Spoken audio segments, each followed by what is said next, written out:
गरुड़ पुराण के अनुसार मृत्यु के बाद आत्मा का सफर। गरुड़ पुराण हिंदू धर्म का एक प्रमुख ग्रंथ है, जिसमें मृत्यु के बाद आत्मा की यात्रा और कर्मों के अनुसार मिलने वाले फल का विस्तार से वर्णन किया गया है।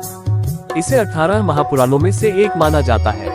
इसमें विष्णु भगवान ने गरुड़ जी को मृत्यु, पाप, पुण्य और मोक्ष के रहस्यों को बताया है। मृत्यु के समय आत्मा की दशा जब किसी व्यक्ति की मृत्यु होती है तो उसकी आत्मा शरीर से बाहर निकलने की प्रक्रिया में होती है। अगर व्यक्ति के पुण्य कर्म अच्छे होते हैं तो आत्मा शांति से निकलती है, लेकिन अगर पाप अधिक होते हैं तो उसे बहुत पीड़ा होती है। यमदूत, यमराज के दूत या विष्णुदूत भगवान विष्णु के दूत आत्मा को लेने आते हैं। पापी आत्मा को यमदूत पकड़कर ले जाते हैं, जबकि पुण्यवान आत्मा को विष्णुदूत ससम्मान लेकर जाते हैं। मृत्यु के तुरंत बाद आत्मा की यात्रा। मृत्यु के बाद आत्मा को यमलोक की ओर ले जाया जाता है। इस दौरान आत्मा को अपने कर्मों की झलक दिखती है। गरुड़ पुराण के अनुसार जिन लोगों ने जीवन में बुरे कर्म किए होते हैं उन्हें यमदूत यातनाएं देते हैं। यदि किसी ने धर्म और भक्ति का पालन किया हो तो वह यात्रा सुखद होती है। मृत्यु के 13 दिन बाद का सफर। मृत्यु के बाद आत्मा प्रेत्योनि में होती है और इसे 13 दिनों तक परिजनों द्वारा किए गए कर्मों, श्राद्ध, तर्पण आदि से मदद मिलती है। इस दौरान पिंडदान का महत्व होता है, जिससे आत्मा को शक्ति मिलती है। यदि यह कर्म न किए जाए तो आत्मा भटक सकती है। 13वें दिन आत्मा को यमलोक की ओर ले जाया जाता है। यमलोक की यात्रा। आत्मा को यमलोक ले जाने के लिए एक कठिन मार्ग से गुजरना पड़ता है, जिसे वैतरणी नदी पार करनी होती है।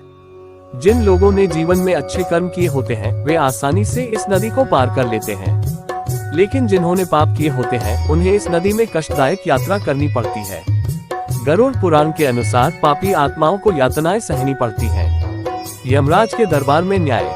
आत्मा जब यमराज के दरबार में पहुंचती है तो चित्रगुप्त उनके कर्मों का लेखा जोखा सुनाते हैं।